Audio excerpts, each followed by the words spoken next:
عليكم ورحمة الله وبركاته.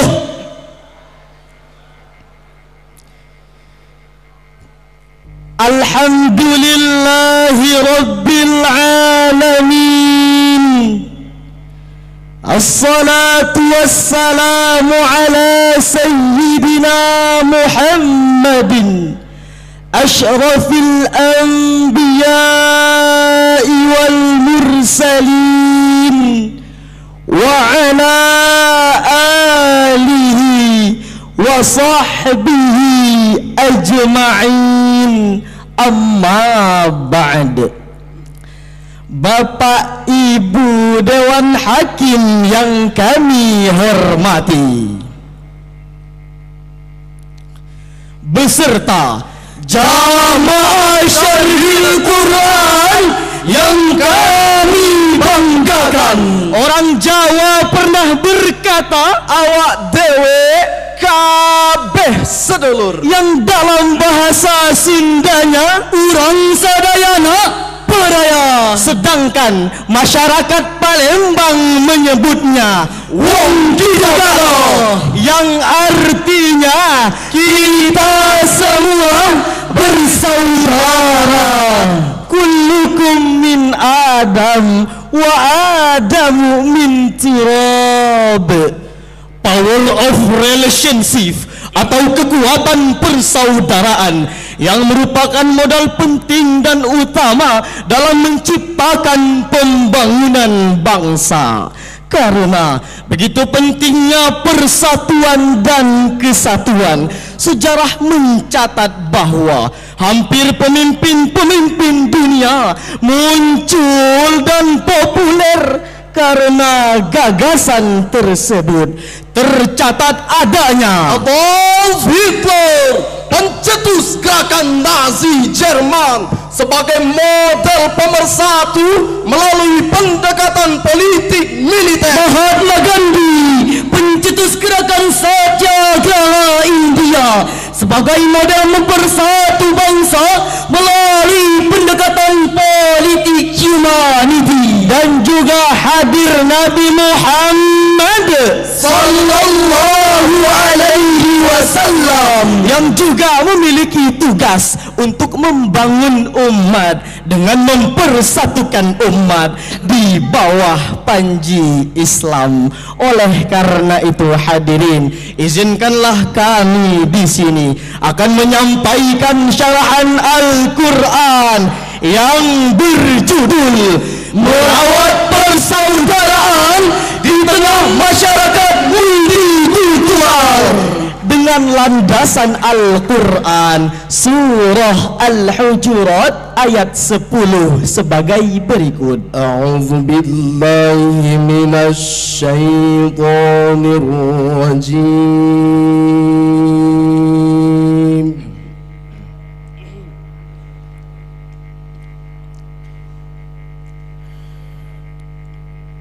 Bismillahirrahmanirrahim.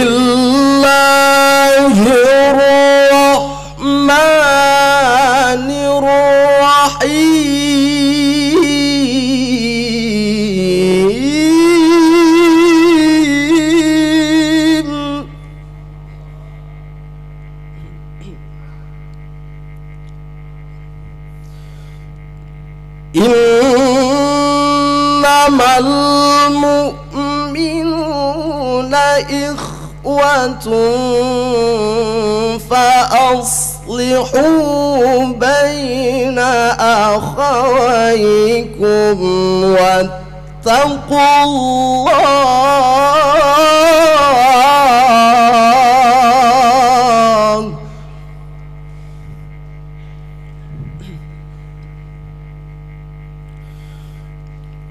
Wattaqullaha la'allakum turhamun.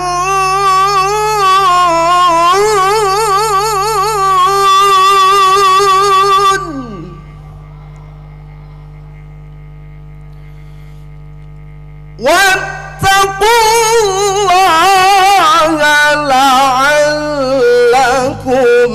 turhamun.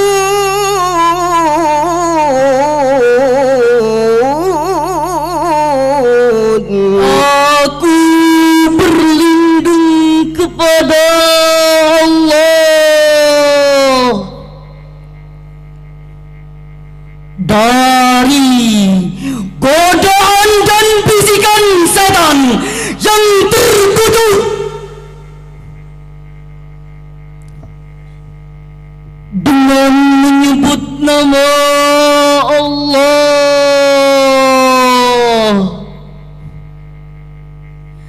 yang Maha Pengasih, Maha Penyayang. Sesungguhnya orang-orang mukmin itu bersaudara. Karena itu, damaikanlah saudaramu yang bertikai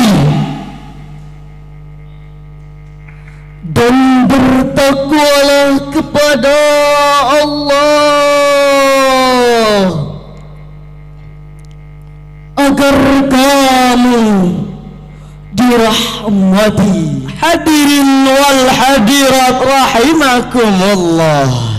Diterangkan dalam tafsir Al-Azhar oleh Buya Hamka bahwa dalam Al-Quran surah Al-Hujurat ayat 10 mengatakan, apabila seseorang sudah sama-sama tumbuh iman di dalam hatinya, maka tidak mungkin bagi mereka untuk saling bermusuhan kecuali karena satu atau lain hal.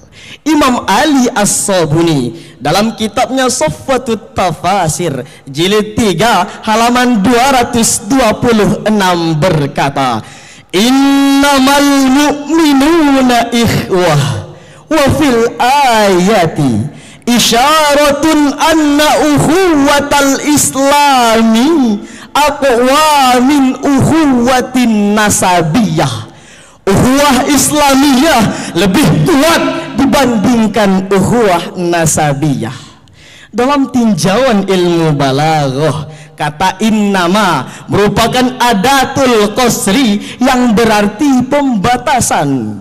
Bahwa dalam ayat ini Allah Subhanahu wa ta'ala membatasi hubungan setiap mukmin dengan persaudaraan. Hal tersebut menunjukkan bahwa iman tidak akan kuat tanpa persaudaraan, dan persaudaraan adalah tanpa diikuti kekuatan iman. Demikianlah ungkapan Profesor Dr. Didin Hafifuddin dalam bukunya Dakwah Aktual halaman 199 sampai dengan halaman 200. Ma'asyiral hadirin wal hadirat rahimakumullah.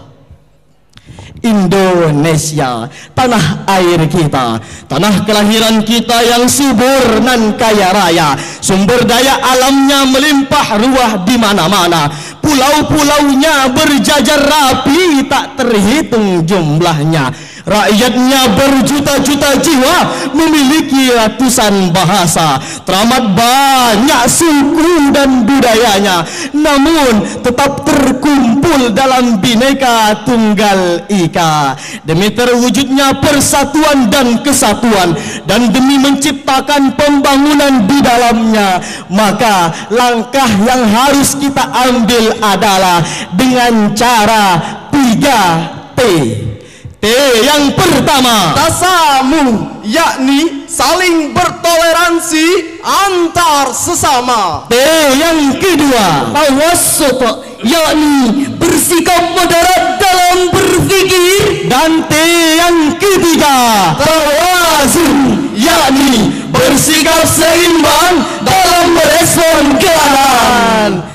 Demi terwujudnya persatuan dan kesatuan, dan demi menciptakan pembangunan di dalamnya, maka langkah tersebut harus kita amalkan di dalam kehidupan sehari-hari, sehingga tidak akan ada lagi terjadinya fanatisme buta, persaingan tidak sehat, perpecahan dan permusuhan, bahkan gontok-gontokan yang meluluh lantakan nilai persatuan dan kesatuan yang selama ini kita bina.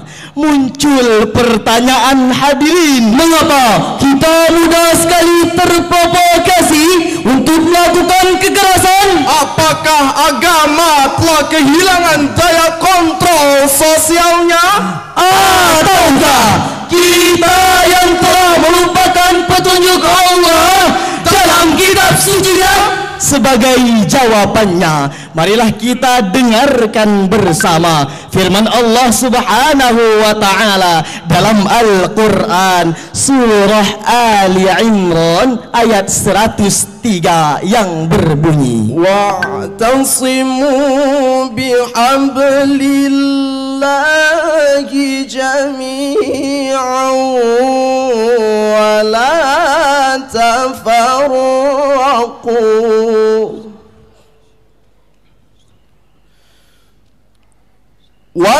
واذكروا نعمة الله عليكم إذ كنتم أعداء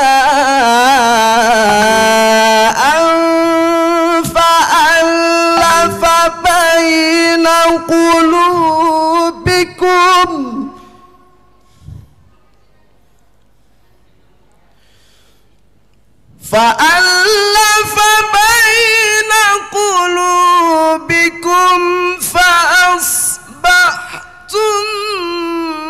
بنعمته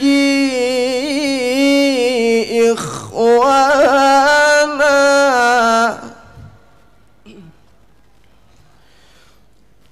وكنتم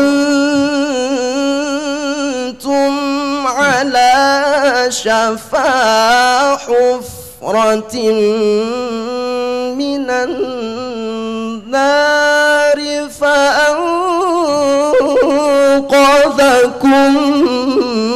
منها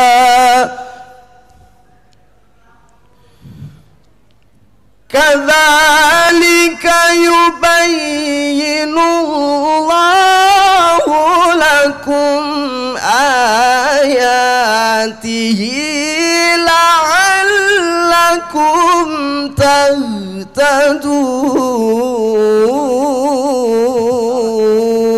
تهتدون كذلك يبين الله لكم آياته لعلكم تهتدون.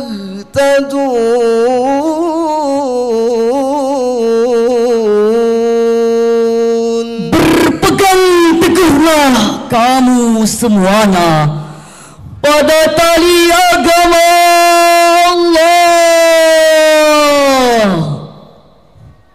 Janganlah bercerai-berai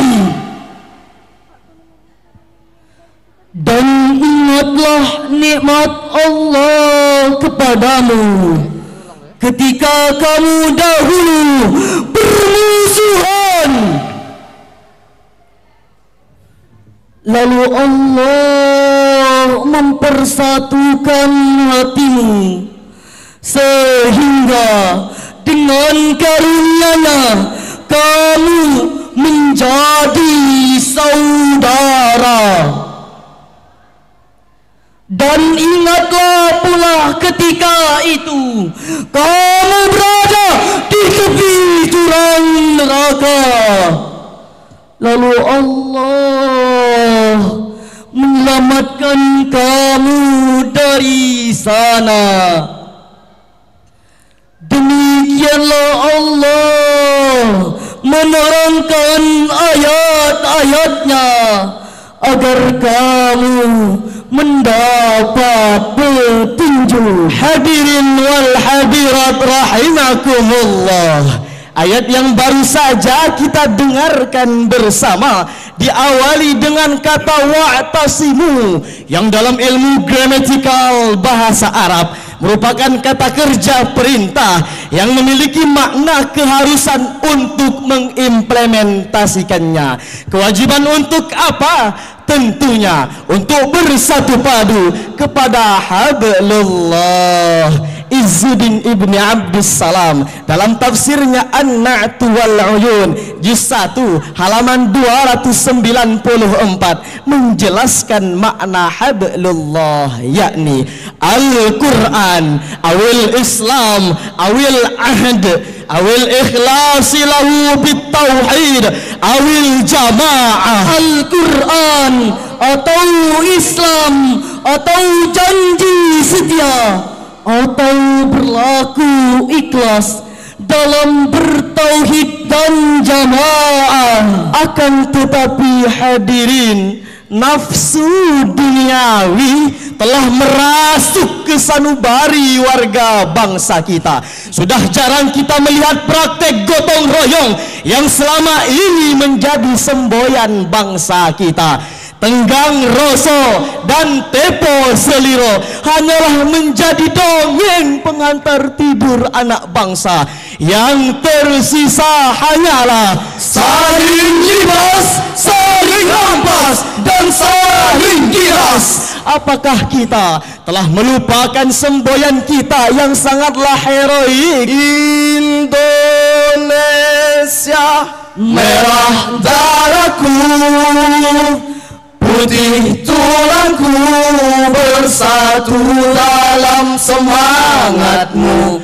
Kebiar pelangi jingga. Dalam konteks keindonesiaan tentu masih segar dalam ingatan kita bagaimana pidato berapi-api Bung Karno, sang pendiri bangsa kita. Dari Sabang sampai Merauke, 4 perkataan ini bukanlah sekedar rangkaian kata-kata ilmu bumi. Dari Sabang sampai Merauke bukanlah sekedar menggambarkan satu geografis negeri. Dari Sabang sampai Merauke bukanlah sekedar menggambarkan satu geographical entity. Dari Sabang sampai Merauke, ia adalah satu kesatuan kenegaraan. Ia adalah satu national entity. Ia adalah satu kesatuan kenegaraan. Oleh karena itu hadirin, untuk merawat persaudaraan di tengah masyarakat multikultural, kesimpulan yang dapat kita ambil adalah untuk merawat persaudaraan di tengah masyarakat multikultural sebagai modal utama pembangunan, langkahnya adalah kita tingkatkan rasa persaudaraan dengan cara saling menghargai satu sama lain. Tak peduli suku, ras, dan agama, kita adalah Indonesia. Kita adalah Bhinneka Tunggal Ika. Ingatlah wahai hadirin, satu individu, satu kelompok, satu golongan akan menjadi lemah ketika ia berdiri sendiri. Akan tetapi kelompok tersebut, individu tersebut, golongan tersebut akan menjadi kuat ketika bersatu dengan yang lainnya. Oleh karena itu hadirin, marilah kita bersatu padu, curahkan seluruh kemampuan kita. Kita jadikan keberagaman sebagai modal utama demi kebinekaan bangsa kita, sehingga akan lahir insan yang rahmatan lil alamin, insan yang menebar rahmat bagi alam semesta, dan terciptanya baldatun thayyibatun wa rabbun ghafur. Demikian yang dapat kami sampaikan, lebih dan kurang mohon dimaafkan. Kami akhiri dengan kalimat Sadaqallahul Azim. Maha benar Allah yang Maha Agung dengan segala firman-Nya. Billahi nasta'in wal 'afwu minkum wa ridwanum minallahi akbar. Wassalamu alaikum warahmatullahi wabarakatuh.